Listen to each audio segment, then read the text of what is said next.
നമസ്കാരം. തിരുവനന്തപുരം നഗരത്തിൽ നടിക്കുക jewellery receptionist ഗായത്രിയുടെ കൊലപാതകം ഇപ്പോൾ നിർണായക ഘട്ടത്തിലെത്തി.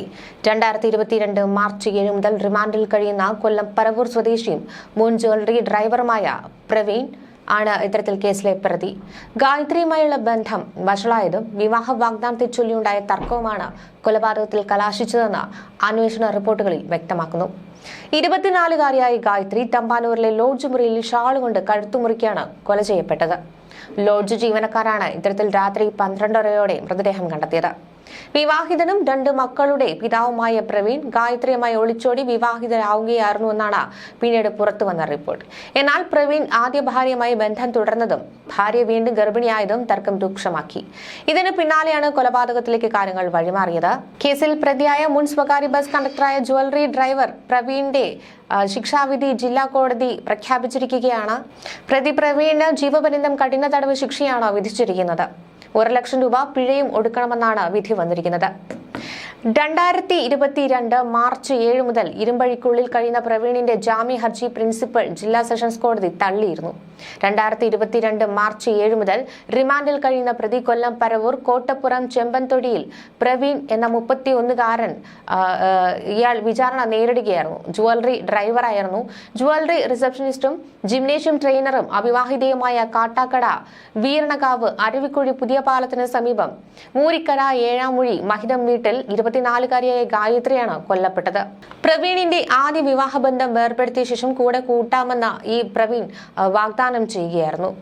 പ്രവീൺ ട്രാൻസ്ഫറായ തിരുവണ്ണാമലയ്ക്ക് ഒപ്പം വരാമെന്ന് ശഠിച്ചതും അനുനയിപ്പിച്ചു മടക്കി അയക്കാൻ ശ്രമിച്ചത് കൂട്ടാക്കാതെ ഗായത്രി പ്രവീണുമായുള്ള രഹസ്യ വിവാഹ ഫോട്ടോ നവമാധ്യമങ്ങളിൽ സ്റ്റാറ്റസ് ഇട്ട വിരോധത്താലുമാണ് ഇത്തരത്തിൽ കൊലപാതകം നടത്തിയെന്നാണ് കേസ്. 2022 മാർച്ച് മാസം 6, അതായത് ഞായറാഴ്ച അർദ്ധരാത്രി 12:30-ക്കാണ് തമ്പാനൂരിലെ ലോഡ്ജ് മുറിയിൽ ഗായത്രി ചുരിദാറിന്റെ ഷോൾ കഴുത്തിൽ മുറുക്കി കൊലപ്പെടുത്തിയ നിലയിൽ ലോഡ്ജ് ജീവനക്കാർ കണ്ടെത്തിയത്. വിവാഹിതനും 2 കുട്ടികളുടെ പിതാവുമായ ഈ പ്രവീൺ തിരുവനന്തപുരത്തെ പ്രമുഖ ജ്വല്ലറിയിൽ ഇരുവരും ഒരുമിച്ച് ജോലി ചെയ്യുമ്പോഴാണ് ഇത്തരത്തിൽ പ്രണയത്തിലായത്. ഇക്കാലത്ത് പ്രണയത്തിലായ ഇരുവരും 1 വർഷം മുമ്പ് ബന്ധുക്കൾ അറിയാതെ പള്ളിയിൽ വെച്ച് വിവാഹിതരുമായി. സംഭവം പ്രവീണിന്റെ വീട്ടുകാരും ജ്വല്ലറി ജീവനക്കാരും അറിയിക്കുകയും പ്രവീണിന്റെ ഭാര്യ ബന്ധുക്കളും ഈ ജ്വല്ലറിയിലേക്ക് എത്തുകയും തുടർന്ന് ഇത്തരത്തിൽ ഇവരെ അറിയിക്കാതെ തന്നെ ഈ ജ്വല്ലറിയിലെ ജോലി ഉപേക്ഷിക്കുകയും ഒക്കെ ചെയ്തിരുന്നു. തുടർന്ന് എങ്കിലും ഇവർ തമ്മിലുള്ള ബന്ധം തുടരുകയായിരുന്നു. ഗായത്രി വീടിനടുത്തുള്ള ജിംനേഷ്യത്തിൽ ട്രെയിനറായി. പിന്നീട് ഈ സംഭവത്തിന് ഒരാഴ്ച മുമ്പ് പ്രവീണിനെ തമിഴ്നാട്ടിലെ തിരുവണ്ണാമല ഷോറൂമിലേക്ക് സ്ഥലം മാറ്റി. ജ്വല്ലറിക്കാർ വെള്ളിയാഴ്ച യാത്രയയപ്പും നൽകിയിരുന്നു. ഞായറാഴ്ച അവിടേക്ക് പോകാൻ തീരുമാനിച്ചിരിക്കുകയായിരുന്നു. തുടർന്ന് തമ്പാനൂർ പോലീസ് കസ്റ്റഡിയിൽ ചോദ്യം ചെയ്ത് രേഖപ്പെടുത്തിയ പ്രവീണിന്റെ കുറ്റസമ്മത മൊഴി ഇപ്രകാരമായിരുന്നു. മാർച്ച് 5 ശനിയാഴ്ച രാവിലെ 10:30-ഓടെയാണ് പ്രവീൺ ഹോട്ടലിലെത്തി മുറിയെടുത്തത്. ഗായത്രി പിന്നീട് എത്തുമെന്ന് പറഞ്ഞ് 2 പേരുടെയും ID കാർഡ് ഹോട്ടലിൽ നൽകിയാണ് ഇയാൾ മുറിയെടുത്തത്. കാട്ടാക്കട വീട്ടിൽ നിന്നും ഉച്ചയ്ക്ക് 1:30-ഓടെ ഗായത്രിയെ ഹോട്ടലിലേക്ക് വിളിച്ചു വരുത്തി. ആദ്യ വിവാഹമോചനത്തിന് ശേഷം ഗായത്രി രേഖാമൂലം ഔദ്യോഗികമായി വിവാഹം കഴിക്കാമെന്ന് പ്രവീൺ നേരത്തെ ഉറപ്പ് നൽകിയിരുന്നു. പക്ഷേ തിരുവണ്ണാമലയ്ക്ക് പോകും മുമ്പ് ഇത് വേണമെന്ന് ഗായത്രി ശഠിച്ചു. തിരുവണ്ണാമലയ്ക്ക് കൂടെ വരാൻ താൻ തയ്യാറാണെന്നും ഗായത്രി പറഞ്ഞു. ഗായത്രിയെ അനുനയിപ്പിച്ച് തിരികെ അയക്കുകയായിരുന്നു പ്രവീണിന്റെ ലക്ഷ്യം. എന്നാൽ വീട്ടിലേക്ക് മടങ്ങാൻ ഗായത്രി കൂട്ടാക്കിയില്ല. തുടർന്ന് ഫോണിലുണ്ടായിരുന്ന വിവാഹ ഫോട്ടോകൾ ഗായത്രി വാട്സ്ആപ്പ് സ്റ്റാറ്റസ് ആക്കി. ഇതേ ചൊല്ലി ഇരുവരും തമ്മിലുള്ള വാക്കേറ്റം അവിവാഹിതയായ 24-കാരിയുടെ കൊലപാതകത്തിൽ കലാശിക്കുകയായിരുന്നുവെന്നാണ് കേസ്. വൈകിട്ട് 5:30-ഓടെ തന്റെ മൊബൈൽ ഫോൺ സ്വിച്ച് ഓഫ് ചെയ്ത് മുറി പൂട്ടി പ്രവീൺ ജ്വല്ലറി ജീവനക്കാരുടെ വാസസ്ഥലത്തെത്തി കുശലാന്വേഷണങ്ങളൊക്കെ നടത്തിയ ശേഷം സ്വദേശമായ പരവൂരിലേക്ക് പോയി. രാത്രി 12:30-ഓടെയാണ് ഗായത്രി മുറിയിൽ മരിച്ചു കിടക്കുകയാണെന്ന് ഇയാൾ ഫോൺ ചെയ്ത് അറിയിച്ചത്. ഞായറാഴ്ച പരവൂർ പോലീസ് സ്റ്റേഷനിൽ കീഴടങ്ങാനിരിക്കെ സിറ്റി ഷാഡോ പോലീസ് കസ്റ്റഡിയിലെടുക്കുകയായിരുന്നു. ടവർ ലൊക്കേഷൻ കേന്ദ്രീകരിച്ചുള്ള അന്വേഷണത്തിൽ ഫോൺ ഓൺ ചെയ്ത സമയം പരവൂരാണെന്ന് മനസ്സിലാക്കിയാണ് പ്രതിയെ കസ്റ്റഡിയിലെടുത്തത്. ഞായറാഴ്ച ഉച്ചയോടെയാണ് Thampanoor police forensic dog squad സംഘങ്ങൾ ഹോട്ടലിലെത്തി പരിശോധന നടത്തിയത്. അതേസമയം കാട്ടാക്കട പോലീസ് കൃത്യസമയത്ത് അന്വേഷിച്ചില്ലെന്ന് ഗായത്രിയുടെ അമ്മയുടെ പരാതിയും ഉയർന്നിരുന്നു. അതായത് ശനിയാഴ്ച രാത്രി 7:30-ക്ക് കാട്ടാക്കട സ്റ്റേഷനിൽ പരാതി നൽകിയിട്ടും നോക്കാമെന്ന ഉഴപ്പൻ മറുപടി പറഞ്ഞ് ഇവരെ മടക്കി അയക്കുകയായിരുന്നു.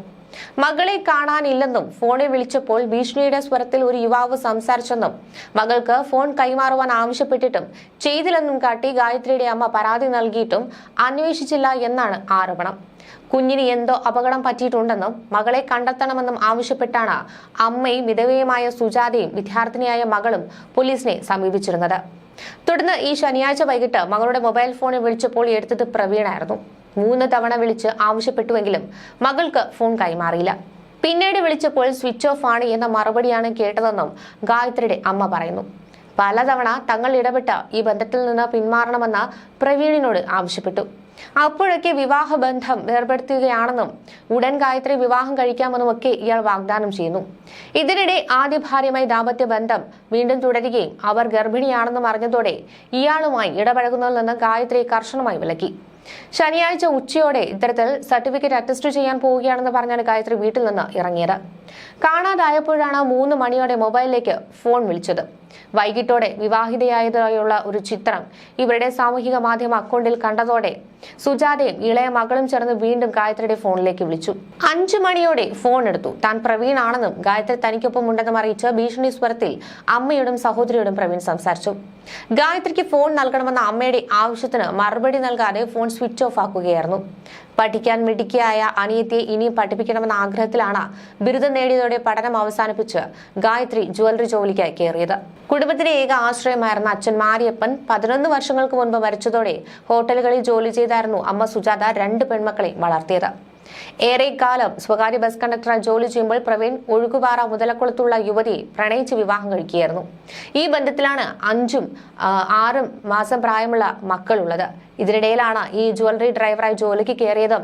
ഇത്തരത്തിൽ ഈ 24-കാരിയെ പ്രണയിച്ച് വഞ്ചിച്ച് വിവാഹം കഴിക്കാമെന്ന് പറഞ്ഞുകൊണ്ട് ആദ്യ ഭാര്യയുമായി ബന്ധം തുടരുകയും ആദ്യ ഭാര്യ ഗർഭിണിയാക്കുകയും തുടർന്ന് ഇവരെ വിവാഹം കഴിക്കണമെന്ന് നിർബന്ധിച്ചതോടെ ഒരു കൊലപാതകത്തിൽ കലാശിക്കുകയും ചെയ്തത്.